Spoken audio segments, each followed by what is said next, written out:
2025 లేదా 26లో డిగ్రీ లేదా బీటెక్ చదివారా? సాఫ్ట్‌వేర్ జాబ్ కోసం ఎదురు చూస్తున్నారా? అయితే కోడ్ జ్ఞాన్ 100 డేస్ కోర్సులో చేరండి, జాబ్ సాధించండి.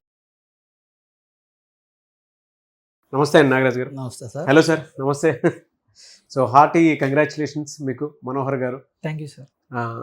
చాలామంది ఏంటంటే డిగ్రీ ఫినిష్ చేసుకున్న తర్వాత ఏ డిగ్రీ అయినా సరే అంటే ఇటువైపు రావాలా వద్దా అనుకునేటువంటి డైలమా, దాంతోపాటు రైట్ ఇన్స్టిట్యూట్ చూస్ చేసుకోవాలా లేదా అనుకునేటువంటి డైలమా ఉంది. కొంతమంది స్టూడెంట్స్ పేరెంట్స్ ఏం చేస్తున్నారు అని అంటే ఒక్కొక్క రాంగ్ ఇన్స్టిట్యూట్కి వెళ్ళి టైం అంతా వేస్ట్ చేసుకునేటువంటి పరిస్థితి చూస్తున్నాము. మీ ఎక్స్పీరియన్స్ అండి కోడ్జ్ఞాన్ తోటి. సార్ యాక్చువల్గా ఇది టీసీఎస్ నాది సెకండ్ అటెంప్ట్. లాస్ట్ ఇయర్ ఇంకా పాస్ అవుట్ ముందే ఒక అటెంప్ట్ చేశాను. అప్పుడు ఏమైందంటే అట్లీస్ట్ ఎగ్జామ్ బాగా రాశానన్న ఫీలింగ్ ఉంది. నింజా రోల్కైనా సెలెక్ట్ అవుతానన్న ఎక్స్పెక్టేషన్స్తో ఉన్నాను. కానీ అన్ఎక్స్పెక్టెడ్గా అది సెలెక్ట్ అవ్వలేదు. తర్వాత కాలేజ్లో ప్లేస్మెంట్స్ ట్రై చేశాను. కాలేజ్లో ప్రజెంట్ సిచ్యువేషన్ వల్ల పెద్ద కంపెనీస్ రాలేదు, నాన్ ఐటీ కంపెనీస్ వచ్చాయి. సో నేను తర్వాత ఓన్గా ప్రిపరేషన్ స్టార్ట్ చేశాను కొంతకాలం. మా నాన్నేమో ఏదైనా కోచింగ్ తీసుకుంటే బెటర్, తర్వాత ఇంప్రూవ్ అవుతుంది ప్రాజెక్ట్స్ కానీ ఏదైనా అన్నారు. కానీ బయట సిచ్యువేషను ఉన్న వాళ్ళనే తీసేస్తున్నారు లే ఆఫ్స్ ద్వారా, మనకు తెలిసింది ఇదంతా. సో కరెంట్ సిచ్యువేషన్ బాగాలేదు, ఎక్కడ తీసుకోవాలో క్లారిటీ లేదు. సో ఆన్లైన్లో యూట్యూబ్ ఓన్గా ప్రిపేర్ అవుదాం అన్నట్టుగా ఇట్లా ఒక 2-3 months అలా అయిపోయింది. తర్వాత మా నాన్న ఇట్లా యూట్యూబ్ ఫేస్బుక్లో చూసి ఇట్లా సుమన్ టీవీ ఇవన్నీ ఇంటర్వ్యూస్ అన్నీ చూస్తూ కోడ్జ్ఞాన్లో డ్రైవ్స్ కండక్ట్ చేస్తారు, మొత్తం ప్లేస్మెంట్స్కి ప్రిపరేషన్ అంతా బాగుంటుంది, ఒకసారి ట్రై చేయి చూడు అంటే సరే అని మా నాన్న సజెషన్ వల్ల ఇక్కడ జాయిన్ అయ్యాను యాక్చువల్గా. తర్వాత ఇక్కడ నేను అబ్జర్వ్ చేసింది ఏంటంటే మెయిన్లీ మా Java trainer from basic Java core నుంచి అడ్వాన్స్ జావా స్ప్రింగ్ బూట్ వరకు ప్రతి టెక్నాలజీ బెస్ట్ ఎగ్జాంపుల్స్తో అర్థమయ్యేలాగా క్లియర్గా చెప్తారు.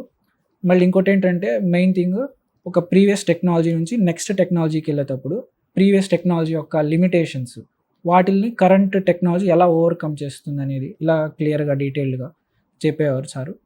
అండ్ నెక్స్ట్ వచ్చేసి యాప్టిట్యూడ్ షార్ట్ టిప్స్తో ఎలాగ ఫాస్ట్గా యాప్టిట్యూడ్ క్వశ్చన్స్ని ఆన్సర్ చేయాలనేది యాప్టిట్యూడ్ సారు చెప్పారు.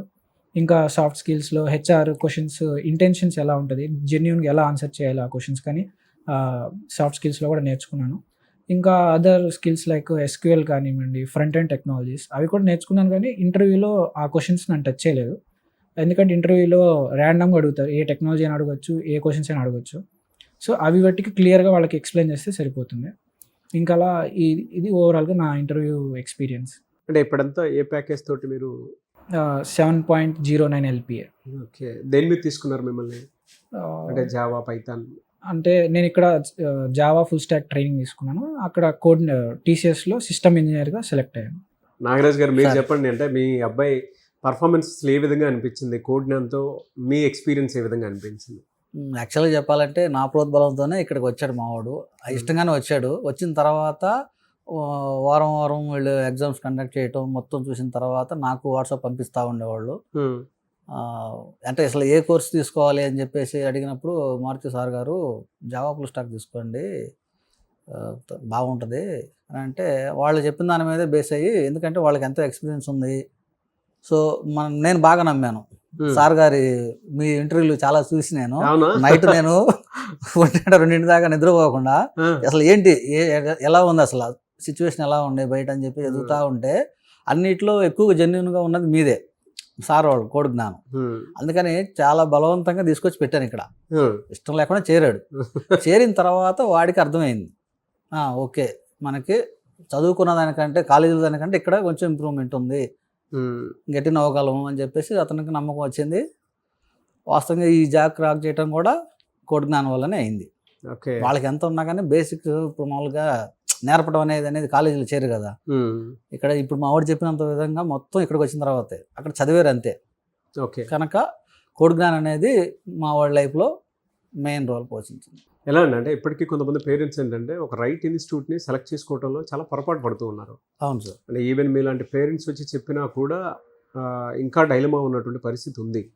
అటువంటి పేరెంట్స్కి కానీ స్టూడెంట్స్కి కానీ మీరు ఏం చెప్తారు? నేను చెప్పొచ్చు ఏంటంటే, పిల్లలు అనేది అంటే నా ఈ అబ్బాయి ఇంకొక అబ్బాయి కూడా ఉన్నారు కదా, ఈ పిల్లలంతా ఎలా ఆలోచిస్తారంటే మేము ఇంజనీరింగ్ చదువుతున్నాం కనుక మాకంతా తెలుసు, ఇంకా మేమే చేయగలుగుతాము, మా ఫాదర్ కానీ మదర్ కానీ ఎవరైనా కానీ వాళ్ళకి అంత ఇప్పుడున్న విషయాలు తెలియదు అని చాలామంది అనుకుంటూ ఉంటారు. చదువు అయిపోయిన తర్వాత మామూలుగా ప్లేస్మెంట్ వస్తే ఓకే సార్, రాకపోతే కనుక ఏదో ఒక ఇన్స్టిట్యూట్లో ముఖ్యంగా కోడి జ్ఞానంలో చేరితే వాళ్ళకి ఏంటంటే ఒక 1 year లోపు కంపల్సరీ ఏదో ఒక జాబ్ వస్తుంది కనుక ఏదో మన విజయవాడ అయితే విజయవాడ, హైదరాబాద్ ఈ మధ్య సార్ అక్కడ వైజాగ్ కూడా చేసినట్టున్నారు, కర్ణాటకలో కూడా చేసినట్టున్నారు, బెంగళూరులోనా చేశారు అని చూస్తూ ఉంటాను నేను. ఎక్కడ అందుబాటులో ఉంటే అక్కడ ఒక 4 నెలలే కదా, పెద్ద ఫీజులు కూడా ఏం కాదు, పైగా 0 పేమెంట్లు కూడా ఉన్నాయి. చేరి నేర్చుకుని ఉంటే వాళ్ళకి అవకాశం వచ్చినప్పుడు జాబ్ క్రాక్ చేయగలరు అనేది నా ఉద్దేశం. ఏ పిల్లలకైనా తల్లిదండ్రులకైనా చెప్పగలిగింది ఇది నేను ఒక తండ్రిగా. ఎందుకంటే నేను ఎంత టెన్షన్ పడ్డా అనేది ప్రతి తల్లిదండ్రులు టెన్షన్ పడుతూనే ఉంటారు. తర్వాత ఏంటి అంటే పరిస్థితులు బాగాలేదు కనుక బయట జాబ్లు అంత ఈజీగా రావట్లేదు కనుక ఈ అబ్బాయికి వచ్చిన ఆనందం ఉంది, ఇంకో అబ్బాయి పరిస్థితి ఏంటనే డైనమా కూడా ఉంది. అట్లాగా మా వాడు కూడా అదే చెప్తున్నా, వాడు ఆల్రెడీ గేట్ క్వాలిఫై అయ్యి ఉన్నాడు, నువ్వు ఎంటెక్ చేస్తున్నా చెయ్యి, లేదంటే కోచింగ్కి వెళ్దాం పదా అని చెప్తున్నా. ఈయన కూడా మోటివేట్ చేసిన ఆయన కూడా చేయాల్సి వస్తుంది. Okay, one word about code జ్ఞానం అంటే ఏం చెప్తారు? ఒక ముక్కలో చెప్పాలంటే కోడ్ జ్ఞానం గురించి ఏం చెప్తారు మీరు? ప్రతి పిల్లవాడికి అవసరమైన కోచింగ్ సెంటర్ అది. అంటే ఇంజనీరింగ్ పూర్తి అయిపోయి జాబ్ లేకుండా ఖాళీగా ఉంటే కనుక కోర్సు ఏదైనా సరే, జాబ్ ఫుల్ స్టాక్ కానివ్వండి, పైథాన్ ఫుల్ స్టాక్ కానీ ఏదో ఒకటి, ఈ రెండిట్లో అంటే చాలామంది ఈ రెండింటి అంటే ఇదా అని అంటారు, కానీ బేసిక్ ఇది అనేది నేను చాలా ఇంటర్వ్యూలో నేను చదవకపోయినా కానీ వీళ్ళకు ఉన్నంత ఎక్స్పీరియన్స్ నాకు వచ్చింది యాక్చువల్గా. నిజం సార్, అది వీడియోస్ చూసుకుంటూ మీ వీడియోస్ నేను చాలా చూసి ఇలా పంపించేయే ఎక్కువ ఉంటాయి. వీళ్ళు అనుకుంటే ఏంటి మా నాన్నకి ఏం పని లేదు, ఏ పంపిస్తూ ఉంటాడు అని అనుకుంటూ ఉంటారు. అంటే మాకుండే ఒత్తిడి వీళ్ళకి తెలియదు. వీళ్ళేంటంటే ఇంకేమైంది, అప్పుడే అవ్వలేదు కదా, చాలా టైం ఉంది అని ఆలోచిస్తూ ఉంటారు. నేనేంటంటే ప్రతిరోజు ఒక రోజు గడిచే కొంచెం మనకి ప్రెజర్ పడతానే ఉంటుంది. ఎంత తొందరగా మనం జాబ్ క్రాక్ చేయగలిగితే అంత, అంటే ప్రతి ఒక్కరికి కాన్ఫిడెంట్ ఉంటుంది సార్. అవునవునండి, కాన్ఫిడెన్స్ లెవెల్ అనేది తగ్గిపోకూడదు, అంతే, డిప్రెషన్లోకి వెళ్ళకూడదు. బలంగా ట్రై చేయాలి, ఏం చేసినా కానీ ఇష్టంగా చేయాలి, కష్టంగా కాదు, ఇష్టంగా చేయాలి. అది నా కోరిక.